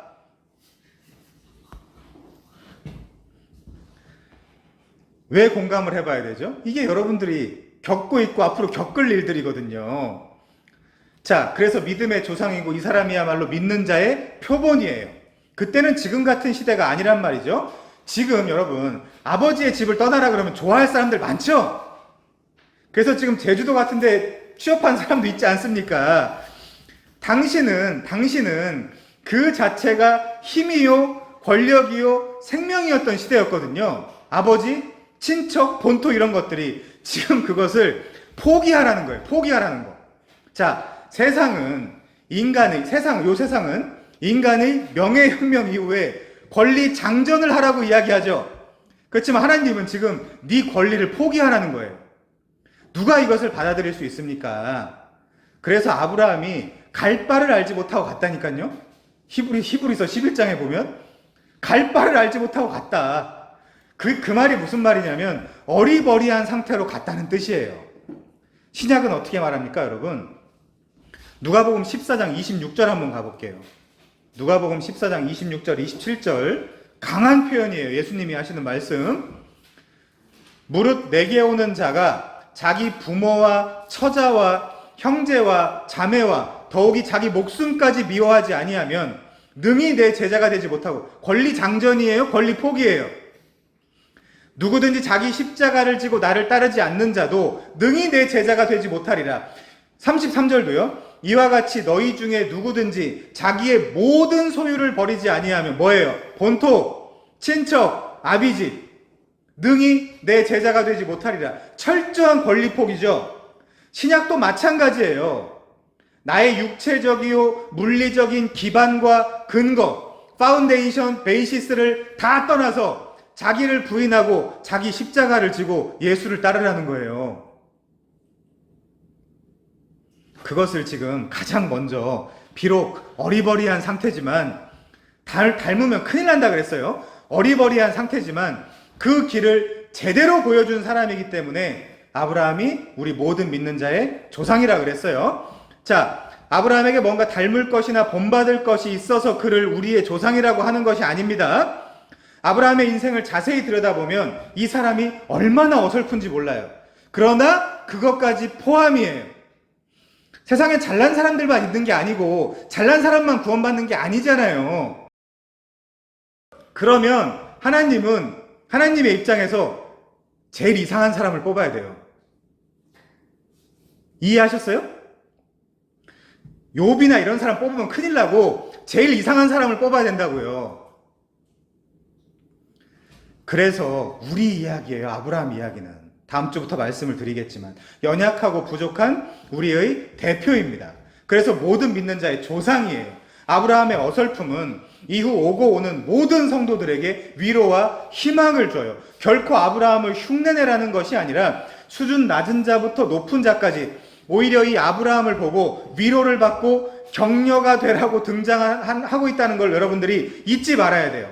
이 믿음의 조상이 본토 그리고 친척, 아버지의 집을 떠날 것을 요구받고 있어요. 이 말을 신약적으로 이해하면 내 모든 삶의 기반과 근거로 지금 내가 붙잡고 있는 것들 있죠? 뭐 비트코인 뭐 이런 거 있죠? 나의 배경이나 조건을 다 잊어버리고 하나님만 바라보라는 것으로 이해해야 됩니다. 이것을 누가 할 수 있습니까? 아브라함도 지금 코인 잡고 있다니까요? 지금 태어났다면? 사실 아무도 할 수 없어요. 그래서 하나님이 동행하시는 거예요. 얼르고 달래고 17장에 가서 처음으로 혼내요. 아브라함을. 그때까지 안 혼내요. 가만 냅둬요. 다 들어주고. 여러분들 많이 하는 얘기 있잖아요. 처음 초신자 할 땐 기도를 왜 이렇게 잘 들어주냐? 근데 이제 잡은 물고기가 되니까 왜 이렇게 응답이 안 되는 거야? 그런 얘기 많이 하잖아요. 17장부터는 너 내 앞에서 탐임해줘. 완전해져. 이렇게 말씀하세요. 혼내요, 그때부터는. 자, 우리 세 가지 한번 살펴볼게요. 본토. 본문은 짧은데 설교는 좀 길죠. 자, 본토부터 한번 보겠습니다. 오늘 좀 더 구체적으로 본토, 친척, 아버지의 집이 어떤 것이 한번 살펴보죠. 자, 우선 메아르체카, 본토가 어딥니까? 이 부분을 제가 직역해 볼게요. 그러면 너희 땅으로부터 떠나라는 거예요. 너희 땅으로부터. 물론 물리적으로 그곳은 우상의 땅, 죄악의 땅, 바벨론입니다. 성경에서 일관되게 세상을 상징하는 곳이라 그랬어요. 가나안 땅 자체가, 그 자체가 거룩한 땅이라기보다 거룩한 땅으로 하나님이 구분 혹은 분리해 두셔서 족장들과 그의 후손인 이스라엘이 그곳에 들어가는 과정을 통해 오고 오는 모든 세대에게 구원이라는 것이 도대체 무엇인가를 설명하는 거라 그랬어요. 가나안 땅 자체가 거룩한 땅이 아닙니다. 자, 가나안 땅으로 상징되는 하나님 나라, 하나님의 통치를 보라는 거예요. 어떤 건지. 자, 본문 1절을 유심히 보면 이 갈대아 우르와 하란을 포함하고 있는 바벨론을 떠나서 내가 보여줄 땅으로 가라고 되어 있죠. 에레츠, 땅 앞에 하라는 관사가 붙어 있다고 했습니다. 자, 그러면 그 땅이 되는 거죠. 그래서 그 땅은 가나안 땅이에요. 5절이랑 종합해서 보면. 자, 그래서 아브라함 입장에서는 아직은 잘 몰랐겠죠. 당연히. 1절을 말씀하실 때는 잘 몰랐겠죠. 우리가 지금 우리의 그 땅에 대해서 잘 모르는 것과 같습니다. 그래서 5절에 마침내 가나안 땅에 들어갔더라 이렇게 돼 있는 거거든요. 자, 그러면 너의 땅을 떠나라 그랬으니까 이 땅에 대해서 한번 생각을 해보죠. 가나안 땅이 어떤 곳입니까? 하나님은 왜 가나안 땅에 가라는 것이죠? 우리 다시 한번 찾아볼 필요가 있습니다. 신명기 11장 10절입니다. 신명기 11장 10절. 가나안 땅에 대해서 묘사를 해놨어요. 네가 들어가 차지하려는 땅은 네가 나온 애굽 땅과 같지 아니하니 거기에서는 너희가 파종한 후에 발로 물대기를 채소밭에 댐과 같이 하였거니와 너희가 건너가서 차지할 땅은 산과 골짜기가 있어서 하늘에서 내리는 비를 흡수하는 땅이요 네 하나님 여호와께서 돌아봐 주시는 땅이라. 연초부터 연말까지 내 하나님 여호와의 눈이 항상 그 위에 있느니라. 자, 두 가지 정도의 문제가 돼요. 산과 골짜기가 있는 것도 문제예요. 왜? 그 당시에는 농경사회였잖아요. 자, 그리고 여러분들이 생각하는 가장 큰 문제, 여호와의 눈이 항상 그 위에 있어요. 가고 싶어요? 가고 싶어요? 거짓말쟁이. 약속의 땅 가나안은 그 자체로는 좋은 땅이 결코 아니에요. 그러니까 애굽, 이집트만도 못해요. 애굽 갔다 오셨죠? 어땠습니까? 거기 농사 짓고 살만해요? 사막이잖아요, 거기도. 근데 지금 애굽이랑 가나안을 비교하면서 애굽은 야 발로 이렇게 이케 물대면서 사는 땅이었잖아. 근데 가나안 땅은 맨날 앉아가지고 하나님 앞에, 이 표현이 적당한지 모르겠지만 기우제 지내야 되는 땅이야. 맨날 기도해야 물 주고 농사 지낼 수 있고 이제 그런 땅이라고 이야기하고 있는 거거든요. 가고 싶어요? 가나안 땅이 지금 팔레스타인 지역이거든요. 지금의. 거기서 무슨 농사를 지을 수 있습니까? 그리고 거기가 그 자체로 뭐가 좋은 땅이겠습니까? 그런 것이 아니라 진짜 천수답 농사라고 하늘만 쳐다보고 살아야 돼요. 하늘만 쳐다보고 살아야, 하늘을 그리고 하나님을 의지해야 하나님이 이른 비 찔끔, 늦은 비 찔끔, 기도했네 찔끔 이렇게 주는 땅이에요. 가고 싶어요? 결국 미쳐야 돼요. 말하자면 사도 바울처럼. 사도 바울 자기가 미쳤다 그러잖아요. 자, 결국 하나님을 믿고 신뢰하고 의지해야만 살아갈 수 있다라는 것을 함의해주고 있는 땅이에요. 자연인 그 누가 이 땅을 좋아하겠습니까? 좋아할 수 없는 땅입니다. 아브라함도 알았으면 싫었을 거예요, 가기. 그래서 훗날 배고프다고 애굽으로 도망가잖아요. 아까 말씀드린 대로 탐임, 할라크, 완전한 자, 하나님과 동행하기를 간절히 원하는 자들이 가야만 합당한 곳입니다. 그렇지 않다면 그 땅이 거기 살고 있는 자들 어떻게 해낸다 그래요? 토해낸다 그러죠? 너네는 지금 나라는 땅이랑 어울리지 않아. 내가 너네를 토해내야 되겠어. 이제 그렇게 땅이 이야기한단 말이에요. 서로 지금 뭔가 안 맞는 거예요, 지금. 자, 노아 부분인 창세기 6장 9절에 보면 노아는 의인이요 당대의 완전한 자라 그가 하나님과 동행하였으니라고 합니다. 아니요. 노아 자체가 완전한 것이 전혀 아니라 그는 여호와께 그러나의 은혜를 입은 사람이기 때문에 의인이 된 것이고 완전해진 것이고 하나님과 동행할 수 있었던 거예요. 우리 그렇게 해석을 해야 돼요. 탐임, 완전, 할라크, 걸어감, 동행함이라는 단어가 아브라함에게도 똑같이 쓰입니다. 우선 오늘 본문 1절에 가라라는 단어가 할라크예요. 너는 가라라고 되어 있지만 하나님과 함께 가라는 것입니다. 그리고 17장 1절에 보면 너는 내 앞에서 완전하라. 여기에 완전이 바로 탐임이에요. 그 처참한 홍수 심판 때에 그러나의 은혜를 입었던 노아와 같이 너 아브라함에게도 똑같은 은혜, 할라크와 탐임의 은혜를 주겠다라고 선언하는 것이 너는 내 앞에서 완전하라의 의미입니다. 그냥 혼내는 건 아니에요. 너 스스로 하란 게 아니란 말입니다. 성경에 나타난 명령법은 하나님이 자기 백성으로 하여금 내가 그렇게 만들겠다, 내가 그렇게 너를 만들어 가겠다라는 의미이지 나는 심판관의 자리에 앉아 있을 테니 네가 해라, 네가 가라라는 말이 아닙니다. 그것은 데이즘, 이실론, 이단이죠. 그래서 아브라함에게 세상과 옛삶, 옛 자아로 이해되고 상징되는 이 바벨론 땅, 이 땅을 떠나서 약속의 땅 가나안으로 레카 너는 가라라고 하는 거예요. 그런데 그때 하나님이 함께 가겠다는 것이죠. 그렇다면 아브라함만요? 아니요. 여러분에게도 하나님은 정확하게 그것을 요구하고 계신 것입니다. 레카 너는 가라. 영어 성경에 보면 as far as you are concerned 너는 가라. 내가 지금 너에 대해서 이야기하고 있다. 그 누가 대신해 줄 수 없다라는 뜻이에요. 다른 누구도 아닌 너에 관해서 특정해서 2인칭 단수 어미가 붙었어요. 너는 가라.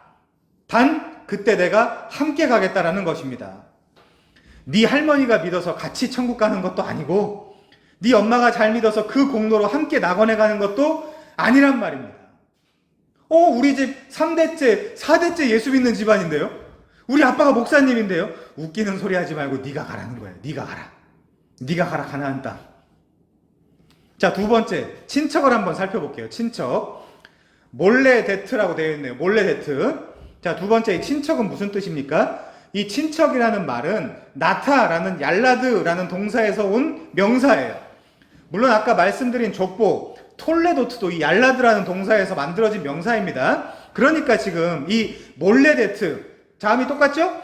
이 몰레데트는 인간적인 출생, 얄라드, 톨레도트를 부정하라는 거예요. 친척은 그 의미예요. 그러니까 어떤 의미로 받으면 되겠어요? 너 새로운 톨레도트를 받으라는 거예요. 그 새로운 톨레도트가 어디 있습니까, 여러분? 마태복음 1장 1절에 있잖아요. 마태복음 1장 1절에 아브라함과 다윗의 자손 예수 그리스도의 세계라 이렇게 되어 있잖아요. 자, 여러분 잘 생각해 보십시오. 구약에 내가 네 이름을 위대하게 해주겠다라고 이 말씀을 받은 인물이 딱 2명이에요. 그 사람이 누굴까요? 아브라함과 다윗이에요. 아브라함과 다윗. 제가 아까 그 원어 이런 거 다 찾아가지고 싹 뒤져왔어요. 딱 2사람만. 그래서 신약의 포문을 여는 마태복음 1장 1절에 이 위대한 이름들이 올라가 있는 거 아니겠습니까? 자, 너는 이제, 잘 들으세요. 너는 이제 아담부터 노아까지, 그리고 노아의 아들 셈부터 그 데라까지 그따위 톨레도트에 소속된 자가 아니야.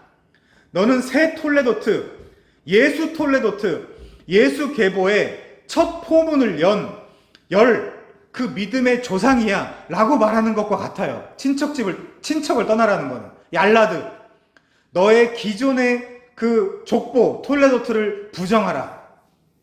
네 톨레도트는 예수 족보에 편입되어야 된다. 그 얘기예요. 물론 이 친척이라는 말이 명시적으로 언급된 것은 당시 아브라함의 형제 나홀의 가족들도 함께 살았었으니까요, 그 땅에. 자, 그렇기 때문입니다. 그래서 제가 말씀드렸다시피 이 모든 것이 인권이라고는 찾아볼 수 없었던 당시 고대 근동에서는 권력이고 생명이라 그랬잖아요. 가족들, 친척들 수가 많아야 돼요. 맨날 침략하고 침입하고 막 그러니까. 그래서 게다가 얄라드, 즉 너가 태어난 그 가문, 그 근본, 그 토대를 지금 버리라는 거예요. 거기서 떠나라는 거예요. 땅, 친척. 안동분이시라고요? 묘진댁 뭐 넷째 집 뭐 그런 거? 그거 버리라는 거예요. 말하자면. 그냥 안동 사는, 예를 드는 겁니다. 안동에 사는 그리스도인인데 그걸 못 버린다. 아, 그럼 좀 어렵죠. 자, 그래서 아브라함은 지금 그의 본토인 메소포타미아라는 땅을 떠나야 함은 물론 옛 족보, 옛 근거인 친척 톨레도트를 그 몰레데트 톨레도트를 떠날 것을 지금 요구받고 있는 거예요. 이 땅에 근거를 두지 말라는 거예요. 자, 그래서 큰 범주부터 작은 범주까지 철저하게 지금 하나님이 다 털어내고 있는 거예요. 부정하는 거예요, 지금. 아니, 복음적 표현으로 하면 너는 분리하게 될 것이다. 너는 내 것이고 너는 내 족보에 입적되어야 된다. 엔롤먼트 되어야 된다. 그 얘기를 하고 있는 거예요. 그 목적이 무엇입니까? 새로운 삶, 새 생명, 새로운 피조물로서 살아가게 될 것이다. 그 얘기예요. 우리도 그거 다 털리게 되어 있습니다. 우리가 가지고 있는 모든 그런 근거나 기반들. 그래서 그는 새로운 근거, 새로운 세상, 새로운 가치관과 세계관, 그리고 완전히 새로운 인생을 살게 되겠죠. 옛 몰레데트, 그리고 옛 톨레도트를 부정하게 되면요. 새 톨레도트를 받으라는 것입니다. 마태복음 1장 1절이요. 그 중에서도 첫 번째 인물이잖아요. 네 이름을 위대하게 만들어주겠다. 다윗도 마찬가지고요. 자, 세 번째, 우리 아버지의 집을 한번 볼게요. 아버지의 집, 세 번째입니다. 세 번째, 아버지의 집을 떠나라는 것도 마찬가지죠. 밉, 베이트, 아비카. 베이트 집, 아부. 자, 하나님은 아브라함에게 본토라는 넓은 영역에서 친척이라는 중간 영역, 그리고 마지막에 아주 구체적이게도 가장 작은 영역인 아버지의 집을 떠나라고 명하고 있습니다. 그러니까 다 터는 거예요. 다. 이 말은 네 삶의 전체, 그 전부를 전복시키라는 거예요. 전복시키라. 여러분, 아버지의 집이 어떤 집입니까? 다음 주에 또 아주 자세히 보겠지만, 구체적으로 당시 신이라는 우상을 직접 섬기고 나아가 그것으로 먹고 살던 집안이었어요. 그 우상 숭배의 자리, 그 음란과 음행의 자리에서 떠나서 오직 네 진정한 남편이요 신랑이신 하나님께로 돌아오라는 거예요. 그에게 순종하라는 것입니다. 그 우상 숭배의 자리를 박차고 일어나라는 거예요. 마치 아담에게 네가 어디 있느냐라고 물으신 것과 같이 아브라함에게도 네가 지금 있는 자리가 어디냐라고 말하는 것과 같죠. 물론 이 아브라함은 하나님의 명령에 이렇게 반응을 합니다. 우리 한번 볼게요. 히브리서 11장 8절입니다. 히브리서 11장 8절.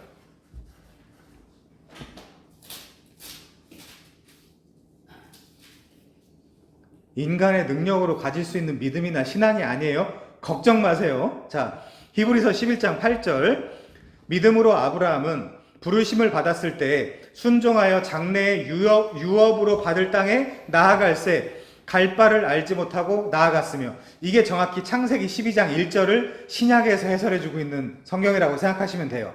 자, 갈 바를 알지 못하고 나아갔다. 여러분, 이 짧은 표현에 아브라함 개인의 고충과 두려움과 머뭇거림이 느껴지십니까? 당연한 겁니다. 걱정하지 마세요. 누구나 그렇습니다. 누구나 이 신앙의 길 초입에서 두렵고 떨리고 부담스럽습니다. 실수합니다. 실패합니다. 여러분 혼자 못 가요. 걱정하지 마세요. 종종 그리고 길을 잃습니다. 잘 가는 것 같다가도요. 갈짓자를 그립니다. 내 자신이 때때로 너무나 초라해지고 한심해집니다. 그러나 분명 그는 오늘 본문 5절에 보면 마침내 가나안 땅에 들어갔어요. 어떻게 그럴 수 있었을까요? 그 길을 걸어가는 과정에서 분명 하나님의 강한 개입과 인도가 있었던 것입니다. 그분이 우리 아버지예요. 남친입니다. 신랑입니다. 왕이십니다. 목자세요. 그 증거로 아브라함 혼자 가지 않았다라는 증거를 찾아보고 우리 좀 마칠게요. 여호수아 24장 2절입니다. 여호수아 24장 2절이요.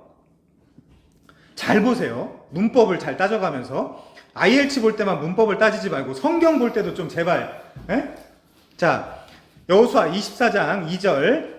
여호수아가 모든 백성에게 이르되 이스라엘의 하나님 여호와께서 이같이 말씀하시기를 옛적에 너희 조상들 곧 아브라함의 아버지 나홀의 아버지 데라가 강 저쪽에 거주하여 다른 신들을 섬겼으나, 자 3절 주워보세요.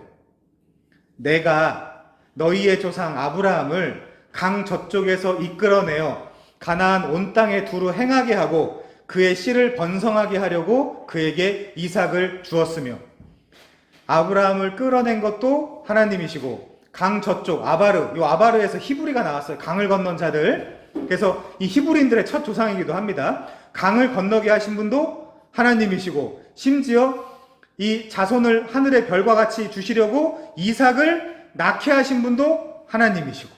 그렇죠? 그럼 이게 아브라함이 혼자 한 겁니까? 그 많은 실수와 실패로 점철된 인생 속에서 누가 붙잡고 간 거예요? 누가 붙잡고 간 겁니까?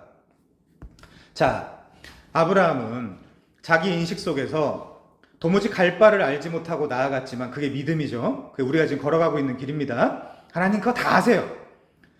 여러분이라고 다 알고 이 길을 걸어가는 건 아니지 않습니까? 자, 바벨론 땅과 친척과 가문, 게다가 다른 신들을 섬기는 그의 아버지 집에서 그를 부르시고 강 저쪽으로 이끌어내어 제라, 스페르마, 이삭이라는 아들을 주신 것, 그게 훗날 예수로 종합이 되죠. 자, 이 모든 것을 하나님이 아브라함 안에서, 그리고 아브라함 곁에서, 그리고 아브라함 위에서 동행하시며 진행하셨던 것입니다.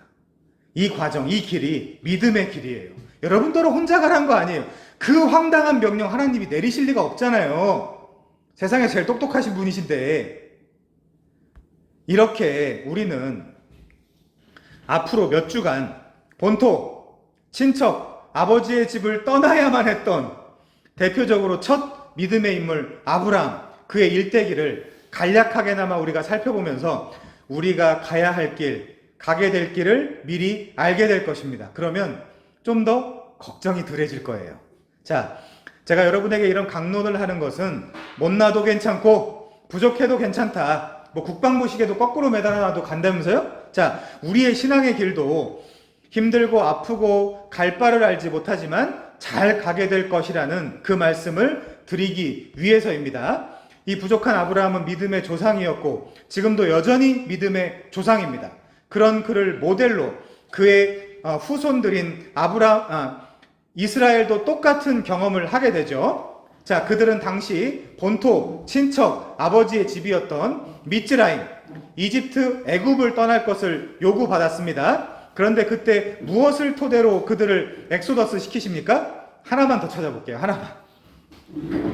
출애굽기 3장입니다. 이스라엘은 뭘 근거로 출애굽을 시키셨냔 말이에요. 그냥? 불쌍해서? 심심해서? 자, 출애굽기 3장 6절부터 10절입니다. 또 이르시되 나는 네 조상의 하나님이니 아브라함의 하나님, 이삭의 하나님, 야곱의 하나님이니라. 모세가 하나님 배웠기를 두려워하여 얼굴을 가리매 여호와께서 이르시되 내가 애굽에 있는 내 백성의 고통을 분명히 보고 그들의 감독자로 말미암아 부르짖음을 듣고 그 근심을 알고 내가 내려가서 그들을 애굽인의 손에서 건져내고 그들을 그 땅에서 인도하여 아름답고 광대한 땅, 젖과 꿀이 흐르는 땅, 곧 가나안, 헷, 아모리, 브리스, 히위, 여부스 족속의 지방에 데려가려 하노라. 이제 가라. 이스라엘 자손의 부르짖음이 내게 달하고 애굽 사람이 그들을 괴롭히는 학대도 내가 보았으니 이제 내가 너를 바로에게 보내어 너에게 내 백성 이스라엘 자손을 애굽에서 인도하여 내게 하리라. 똑같은 그림이거든요. 아브라함하고 아브라함의 후손들하고. 자, 그래서 이 7절부터 여러분이 8절까지 잘 보세요. 동사들 보고, 하나님이 보고 하나님이 듣고, 하나님이 알고, 하나님이 내려가고, 하나님이 건져내고, 하나님이 인도하고. 아브라함이 혼자 하는 게 아니라니까요. 이스라엘 자손들이 혼자 하는 게 아니라니까요. 하나님이 다 하시는 겁니다. 그때 우리는 그 하나님과 동행하면서 보는 거예요. 아, 그렇구나. 아, 그렇구나. 그 하나님의 선언이 무엇입니까? 10절에 보면 내 백성 이스라엘 자손을, 오늘 본문으로 얘기하면 내 백성 아브라함을, 이스라엘 자손은 애굽에서, 그쵸? 아브라함은 바벨론에서 인도하여 내게 하리라. 이게 하나님의 작정인 거거든요. 자, 마치겠습니다. 아브라함이 걸었던 길, 이스라엘이 걸었던 길, 우리도 마찬가지예요. 그 길 걷게 됩니다. 믿음의 후손은 믿음의 조상이 걸어간 그 족적을 똑같이 따라갈 수밖에 없어요. 우리는 어디서 빠져나가야 되죠? 이 세상. 어떻게 해요? 레크, 레카. 너에 대해서는, 너에 관해서는. 그런데 걱정하지 마십시오. 두려워하지도 마십시오. 아버지 하나님은 모세 따위가 아니라 독생자 예수 그리스도를 보내서 내 백성 이스라엘 자손을, 그리고 내 백성 애하들을 애굽에서 그리고 세상에서 인도해낼 것이다 라고 말씀하고 계신 것입니다. 우리가 아브라함과 그에게 주어진 언약을 공부하면서 이제는 고작 내가 복의 근원이 되어야 되겠다라는 유아기적 생각을 버리시고 우리가 가야 할 길과 신앙의 원리를 분명하고도 명백하게 되새기는 시간이 되시길 바랍니다. 그리고 다음 시간에는 아브라함이 하나님께서 그 지시할 땅에 가는 동안 무슨 일이 있는지, 그리고 그 땅에 가는 진짜 의미가 무엇인지 그 과정을 살피면서 그 진정한, 너는 복이 된다는데 그 진정한 그 복이 무엇인지를 같이 앞으로 살펴보도록 하겠습니다. 마치겠습니다. 우리 함께 찬양하고 기도하는 시간 갖겠습니다.